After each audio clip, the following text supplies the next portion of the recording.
what's up guys, it's Jess. Welcome back to my channel. Do not mind this horrible extravaganza of stuff I have going on back here. This is actually what is temporarily known as my Mercari storage space.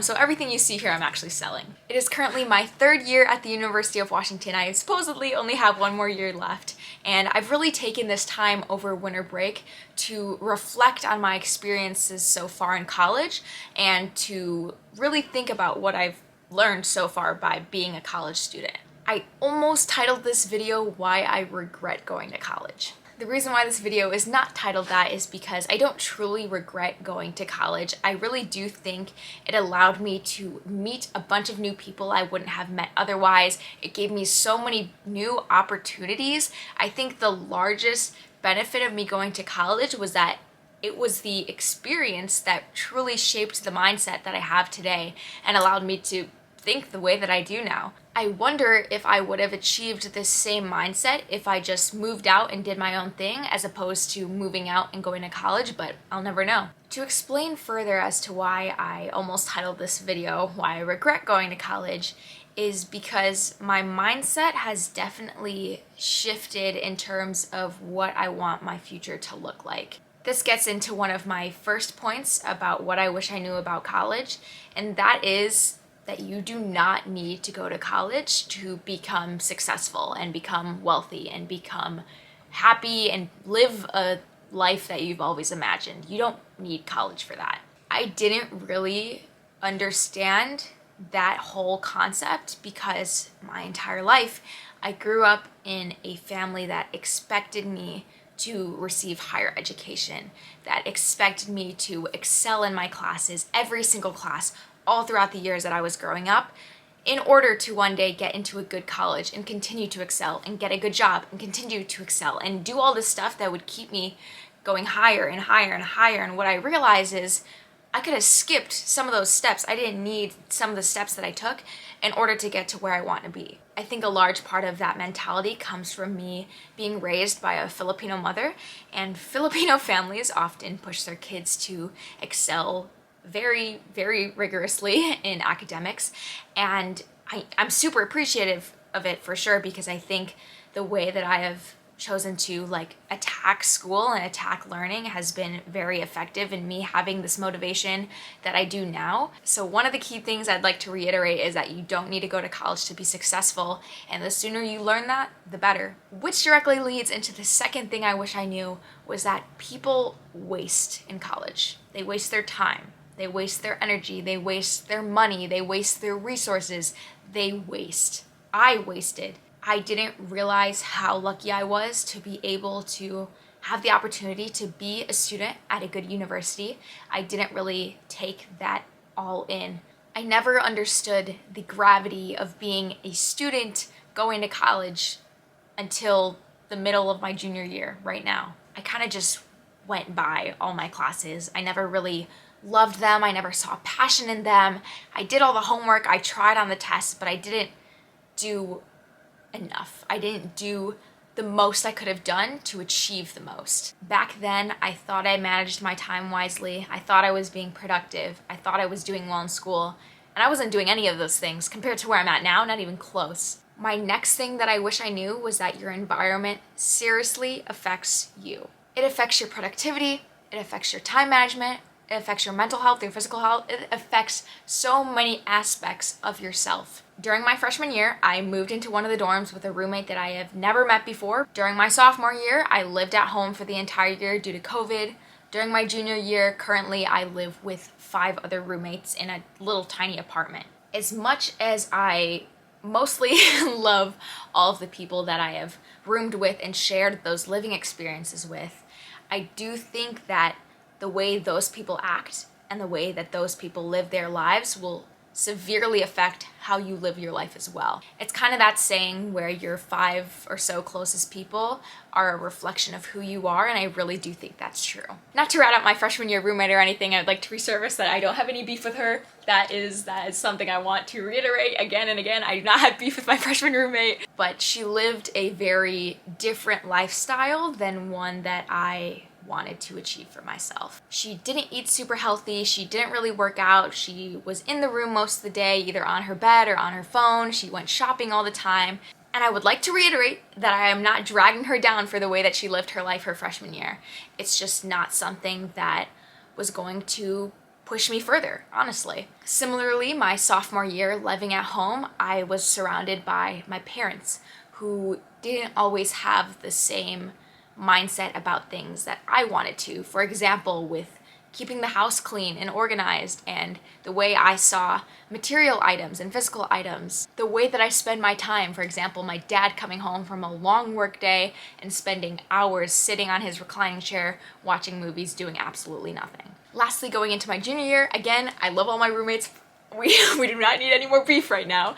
I see the ways in which they live their lives, and it's still drastically different than what I want for myself. The environment not only relates to where you are living, but it also relates to where you're studying, where you're eating, where you're spending most of your time. Where is the environment that you choose to eat? Are you choosing to eat at fast food every week? Or are you choosing to eat in your living room where you've prepped a very healthy meal for yourself that's gonna nourish your body? Where is the environment that you've chosen to study? Are you studying in your small, cramped room where you feel unmotivated, unproductive? Or did you take that step to go to the library and study there with other people who are studying and pushing themselves? Are you doing a workout in your basement where you don't even want to be there, you don't feel motivated, you give up on your workout 5 minutes through?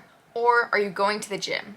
Are you using all of the equipment there? Are you finishing your workout completely? Lastly, in regards to this, it's not just about your physical environment, it's also about your mental environment. It's also about your digital environment. Does your phone only have stuff that's gonna push you to be the best version of yourself? Or does your phone have apps and photos that bring you down and prevent you from growing? Look at your desktop. Do you know where everything is because you've become accustomed to the clutter of documents lying around? Or is it neatly organized and you only have the items that you truly need displayed right in front of you? When looking at your mental environment, are you filling your mind with the ideas and the thoughts that are going to propel you forward? Or are you holding on to these ideas and thoughts that keep you in the past? I think that's probably one of the most important things from this list, honestly, is assess your environment. If it's not working for you, get out of it as soon as possible and figure it out. Next thing I'd like to mention is that I wish I knew that physical health is just as important as mental health, and mental health is just as important as physical health. At those times when my mental health suffered, my physical health suffered. And when my physical health suffered, my mental health suffered even more. When I got into those mental places where I was lazy and I was bogged down by all the stuff I had to do, I didn't have any motivation to go to the gym. I didn't want to eat healthy and nourish my body. And by not doing those things, my mental health got even worse. So I want you to realize how connected all of these things play a role, even spiritual health, honestly. Spiritual health, physical health, mental health, they all interconnect with each other, and it's really important that you take care of all three. One of the things I wish I knew was how important it is to stick to a routine. You may think you have a routine now, but really assess if it's a routine that's going to make you successful or if it's a routine that you've just become used to because that's just how you live as a student. Waking up late every morning, brushing your teeth, grabbing something quick off the pantry, and walking to class every day is not a routine. Even if you do it every day, it's not a routine. It's not a sustainable routine. It's not going to propel you to where you want to go. Having a routine is having set things you do in the morning, set things you do after school, set things you do at night, set things that are going to make you a better version of yourself. I will definitely post videos in regards to what my school morning routine looks like and what my school night routine looks like, so that if you need some inspiration or motivation as to, kind of transforming your life, I totally got you. The next thing that I wish I knew, which is going to be tough for a lot of people in our generation to understand and also commit to, is to delete social media that doesn't serve you. Now, this may sound hypocritical since I did have a TikTok and I did have Instagram and I flipping have a YouTube channel. And what I mean by that is social media can be used as a tool or it can be used as a weapon. And sometimes a lot of people fall into the trap of not realizing it's a weapon. I can't tell you how many hours I wasted my freshman, sophomore, even junior year scrolling through TikTok mindlessly. I would wake up in the morning, the first thing I would do is check my phone. I would go on the link, the first thing I would do, pull out my phone. The first thing I would go to is not an audiobook on how to become successful. It wasn't going through my notes to look at my goals for the day. It It was going on TikTok, looking at videos other people have made that I have no idea who they are. It was going on Instagram, looking at posts from people I have no interest in speaking to, no interest in connecting with. I wasted so many hours of my life doing that. All throughout high school, all throughout a majority of my college. I'm happy to announce that I have deleted TikTok off my phone, so in case you are messaging me through there, I'm never gonna see it. I still have Instagram for the purpose of connecting with people that I do have an interest in speaking to, for the opportunity for me to share my life experiences with those that I care about. That is a platform that I'm okay with having, but what I'm not okay with is the addiction that I had to scrolling mindlessly, the addiction I had to pulling it out as if I needed it, as if I was literally gonna die if I didn't check my phone. If it takes the action of deleting the app to overcome a social media addiction, then do it. I had to delete TikTok because I wasn't strong enough to have it on my phone and just not go on it. You know, sometimes I have to do that with Instagram. I have to take breaks and delete it off my phone because I recognize that I fall into the trap sometimes of, you know, scrolling when it's not gonna propel me to be a better person. I would like to mention that if you have these social media addictions, that you're not alone. Practically everyone in our generation has it. You know, I still do to this day, and it's something that I'm really, really working on to fix. For the ideal version of myself, I want to use Instagram and YouTube to promote myself, promote this business I have going on, to promote the mentality that I have, and really use this as a resource to help people and show what I've learned, and hopefully it can impact their lives in a positive way. So to reiterate, this whole thing is a really big work in progress for me, but I think by talking about it out loud and saying it to a big audience on YouTube is gonna help me overcome that. Another thing I wish I knew was that if you don't like something, you don't have to stick with it. This is something I have never learned my entire life. I have been known by everyone for sticking to everything, always. I don't allow myself to give up on goals, and what I never really realized was that it's not giving up per se, it's more so you redefine what you want, and then you can go pursue those with more of your time that you have. I spent a year in college committed to 3 jobs that I didn't even like. And I stayed at all of those 3 jobs for so long because, I don't want to disappoint them that I'm leaving. It took me the reason for moving across the country in order for me to quit my job at Dunkin' Donuts. I'm a theoretical astrophysicist, and it took me the reason for moving in order to quit my job at Dunkin' Donuts. As I'm reflecting now, I am a astronomy and physics major, and if I'm being completely honest, I hate every single one of the physics classes I've ever taken. Like, not dislike, I hate them. I hate the time that I spend in class. I hate the time that I spend working on homework and taking tests that I have no interest in. That is a big reveal for me, which is tough, and sometimes I don't think I want to admit that to myself, that I just really don't like physics. At least the way it's being taught at the University of Washington. It's so hard for me to even talk about it or even take the time to think about it because I'm like, I had this goal of working at NASA my entire life, and what do you mean you don't want to major in physics? You need to get there. I love astronomy though. I love the astronomy department at UW. I love all the classes I'm taking. I love all the professors. I just wonder if double majoring with physics was the best decision for me. It's hard though, because with the astronomy major, you kind of have to take a lot of the courses that are already in the physics major, so it's like you might as well double major. But do I really need that for myself? Oh my gosh, this is becoming more of a personal video than I thought. I think I've just come to realize that I want to pursue being extremely influential and wealthy and successful.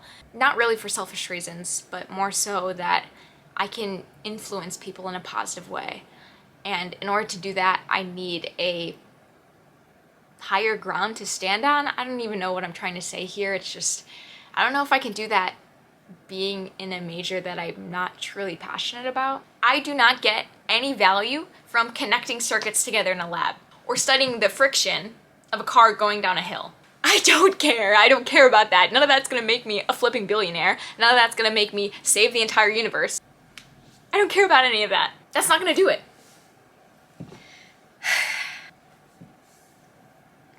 Sometimes I make these videos more so for myself than for people watching them. It allows me to really say out loud what I'm feeling and what I want. Ooh.